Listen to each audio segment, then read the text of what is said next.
Yesterday, we discussed the conclusion of former Major League Baseball player Trevor Bauer's lawsuit stemming from an alleged sexual assault and Bauer's recent video in which he released his side of the story with receipts. Joining me now to discuss that is Bauer's accuser herself, Lindsey Hill. Lindsey, I mentioned Bauer's video in which he provided some receipts that, I'm going to be honest with you, make you look like a clout chaser, or I know some people are calling you a cleat chaser because admittedly you were chasing after several high-profile, wealthy baseball players. Trevor says everything was completely consensual. He also released these text messages that came out in court indicating that you had planned the whole thing out. So I want to read some of these texts from you to a friend between the two of you before you met Trevor, this one. Next victim, star pitcher for the Dodgers. Okay. Victim is an interesting choice of words. I'm going to allow you a chance to explain yourself. But after you agreed to meet, you asked your friend what you should steal. Your friend answered his money. He says, another one from you to a friend, I'm going to his house Wednesday. I already have my hooks in. You know how I roll. With a screenshot in which you told him, tryouts don't scare me, Bauer. Pick a day and I am there. Here are some more after you and Trevor met up. Net worth is $51 million, to which your friend responds, bitch, you better secure that bag. Your text, need daddy to choke me out, being an absolute whore to try to get in on his $51 million. You say this wasn't a setup. How can you expect anyone to believe that? That's a great question. I really appreciate you having me on and having this conversation. And I just want to start out by saying, it's so valid for people to question those text messages. But the root of the problem here is that he is presenting this as one conversation. There is no combined screenshot of those things going on, one after the other. Who cares if they were handpicked, sequential or not? You wrote what you wrote, that is a fact. Sequential or not, handpicked or not, you wrote what you wrote. And of course, the video is so valid as well for people to ask questions about. It is valid. But I do think that that video was entirely misleading. So I want to get to the domestic violence restraining order hearing as well. But I mean, so you're saying that it's misleading because you're admitting that you did talk about rough sex and wanting rough sex. You did talk about him needing to choke you out. You did talk about stealing his money, but it's misleading because he put them together in the same video as if you had said it in the same conversation when in fact it was separate conversations, correct? That's why it's misleading? Correct. And who cares? As well as not showing, the messages that occurred after where it discusses it strictly in the term of, being a baseball wife or something like that. Or something like that. Okay. I'm just curious if you know, like, the statistical likelihood of you texting your friend premeditated texts saying you wanted him to choke you out and steal his money, take his money, and him actually choking you out, and those two things not being related.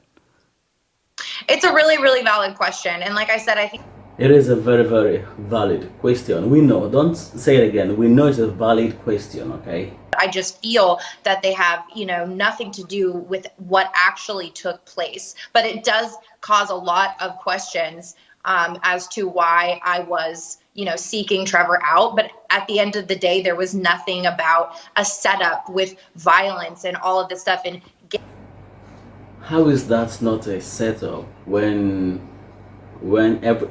everything that happened after you met him was discussed before you met him? And you say the first time that you say he choked you unconscious. Clearly the insinuation is you didn't like it because now you're calling it an assault. But why did you make the drive back to LA to meet back up with him a second time if this man had just assaulted you by your own account? I think that's a really good question. How I phrased it and how I in the past is that I was so embarrassed by the first encounter that I felt something, deep in me to go and take the power back and to be better and to be what he wanted in a sense. You were so beaten up that you took a video selfie of yourself smiling, smirking, and you had to go back the next time because you wanted to take your power back.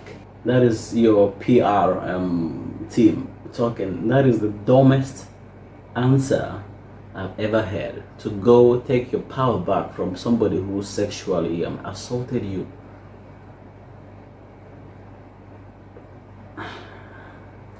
You texted him after your first sexual encounter with him, which you now call an assault.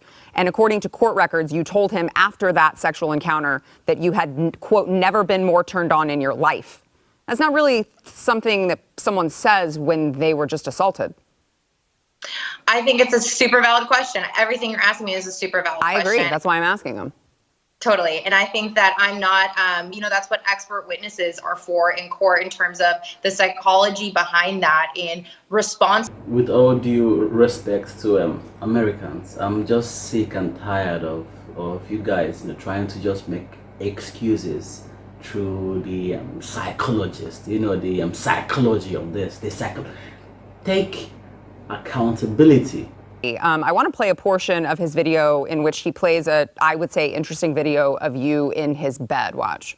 In August of 2021, Lindsey Hill's claims were heard in court. And during those legal proceedings, critical information was deliberately and unlawfully concealed from me and my legal team. I wonder why. Information like this video, which was taken by Lindsey Hill herself the morning after she claimed she was brutally attacked, emotionally traumatized, and desperate to get away from me. And now we have the metadata. Yeah. That is the victim. You didn't call the police. But no, you took a video selfie of yourself, smiling, smirking, and doing nothing about it. And for some reason, he assaulted you now. Self-snitching. Lindsey, I think there are a lot of sexual assault survivors who would say you don't look traumatized there and you don't look beaten. And this is allegedly after you say that he brutally attacked you and you had bruises all over your body. You had bruises all over your face. I don't see any bruises there. And I certainly don't see a woman who's just been traumatized by something horrible. Again, super valid. I think that I woke up that morning and the best way to explain that video is I hadn't seen my entire body yet. I had no idea what had happened considering, I was unconscious for most of it. I had no idea what had happened to my full